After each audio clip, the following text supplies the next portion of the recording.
Hello, friends. This is Dave Hurwitz, executive editor at ClassicsToday.com, here with random reviews. And I have three, sort of box sets, collections of things that I've dug out of Jan Bach's over there. Really kind of a mess, that box. To be honest with you, my box sets were never alphabetized. They were just stuffed in a shelf. The shelf is actually over there, and it's getting restuffed as we speak. I'm working on it. So I always sort of knew what was in there, but I would have to paw through it because when you have boxes, it's easier to look through them. They're larger, their spines are larger, you see what they are. Even if you have like millions of them and they're like in piles in various parts of the house, I never bothered to alphabetize them like I did individual CDs. So it was always going to be kind of random. And now they're just even more random. And I pulled three out of this box from the top, and this is what I found. First, very interesting, the complete Schubert secular choral works. Boy, how's that for a niche? I mean, nobody particularly cares about Schubert's choral music. Nobody particularly cares whether it's sacred or secular, but it's marvelous. I mean, it's just like his songs. There's no difference except that more people participate, and it's absolutely gorgeous. Now, this 7-disc set is on Warner, and it features the Arnold Schoenberg Choir, which is a splendid group. And they don't sound like Schoenberg, which is all to the good, at least in Schubert, and some amazing soloists. My goodness. You've got, let's see, Robert Hall, Angelika Kirschlager, Karl-Heinz Lehner, Herbert Lippard, Christophe Pré-Gardien, Birgit Renmart, yes, she's a major thing, Olivier Widner, and Ruth Zisak. Those are soloists. Pianists include Barbara Moser, Andras Schiff, we know him, and Andreas Steyer, we know him. So, and the Arnold Schoenberg Choir, and the conductors Irvin Ortner. Really a fine group, and they're amazing programs, and each one is designed as a separate program. You have Transience, and Love, and Eternity, which kind of goes with Transience, I suppose, Heroism, Nature, Celebrations, and Circle of Friends. 7 different programs, very nicely varied, full of absolutely gorgeous vintage Schubert. I mean, it goes from D38 to D8 something here, or D9, 903 is where it ends. Wow. Really a wonderful and novel kind of box, and I wonder how many people know this stuff. I don't know it as well as I should, I freely confess. I've listened to it, I've admired it, I've enjoyed it. I need to get into it in more depth. Who has the time? But in the meantime, I can pull these out. Beautiful stuff. So, that's disc or box number 1. Box number 2. Oh yes, the Emerson String Quartet, the complete Mendelssohn quartets.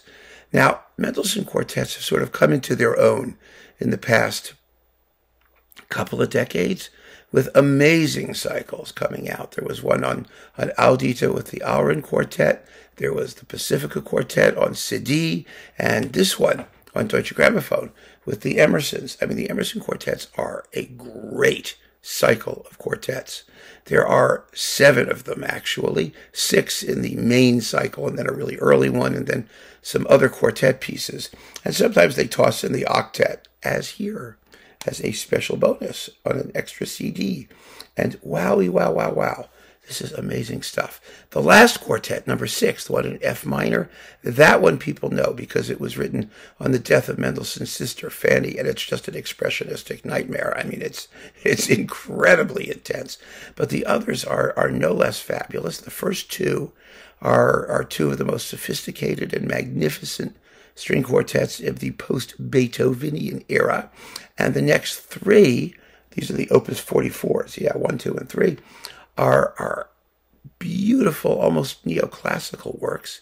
I mean, they're just perfectly written, like so much of Mendelssohn. Beautifully, beautifully polished, very expressive. and wonderfully rewarding works.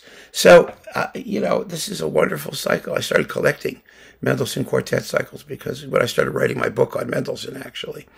But boy, have they been rewarding. I mean, this is the gift that keeps on giving, these pieces. They really are.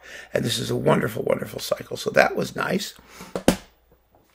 And last, but certainly not least, Bach, the complete secular cantatas with the Leipzig Bach Collegium under what's his name here? Oh, it's Suzuki, right?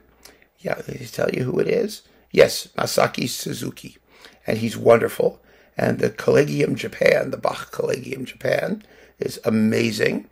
And I have to say, how many discs is this? This is on BIS.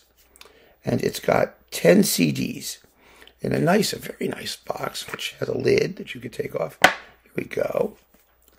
And they're beautiful. They're absolutely beautiful. They come in these lovely, lovely boxes. And you've got, the wedding cantata and the coffee cantata and the peasant cantata and Aeolus propitiated, which is the most fun. I mean, these are practically little operatic shenas is what they are. And, Bach, they're in no way inferior to the secular cantatas. In fact, the sacred cantatas. In fact, Bach reused a lot of the music in these pieces, either in sacred cantatas or in other works, like the Christmas Oratorio, for example. And, the wonderful thing about the secular cantatas, since I'm doing the Bach cantata Schlepp, which sort of stalled at number 5. I mean, I'm still working on it technically, and I will work on it, but it's going to probably outlive me before I ever finish it, because the secular cantatas are, I think, tough. I know some of you love them, and some of you say, yeah, they're fine, okay, whatever. But it's not the music, it's the texts. And the advantage to the secular cantatas is that the texts may not be better poetically, but they are, in my view, I mean, this is personal, enormously more digestible in terms of the text. They're not all about sin and death and misery and suffering and a theology which I find personally absolutely grotesque. And, and I take these things quite seriously. When a composer decides to set a text, I really pay attention to what the text is. And if the text is just horrible, then I have a problem. So that sort of, gives me a problem with a lot of the secular cantatas. Also, sacred cantatas. Also, a lot of the sacred cantatas are chorale cantatas, which means you have fabulous music at the beginning and terrific arias, and then it sort of peters out at the end, and you just have a chorale to finish it that the audience would presumably know or sing along with or whatever. It's an anticlimax.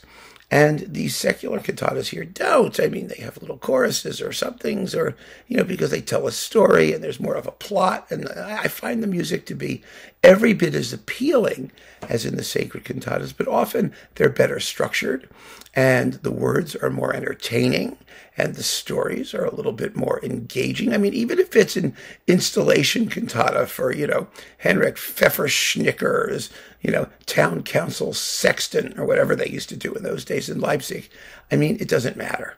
It really doesn't, because the words will be more fun and they tend to be more celebratory or funereal. You get both. But in any case, it's a wonderful set of 10 CDs, all in a beautiful, beautiful box. And I think they're fantastic. The performances are second to none. They really are. The soloists are great, and the performances are lovely. So there's nothing not to enjoy here. Now, of course, they did the complete sacred cantatas as well. That was an enormous box that's sort of out of print now, I think.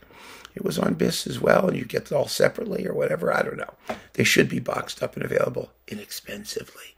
But they ain't. So I think that if you're going to get into Bach cantatas, the secular cantatas, even though they're not as famous, except for the coffee cantata and the wedding cantata and the peasant cantata and the hunt cantata and a few others like that, even though they're not as famous, they may be much easier to digest. And of course, this being BIS, by the way, you get excellent, substantial booklet. Let me get the substantial booklet here. Here is the substantial booklet, with all the texts and, let's see, English translations. And, it's nicely made, beautifully made, worth every penny as far as I'm concerned. And so there you go. The secular cantatas by Bach. a good deal. So there you go, 3 random reviews. Keep on listening, friends. Thank you so much for joining me. Take care.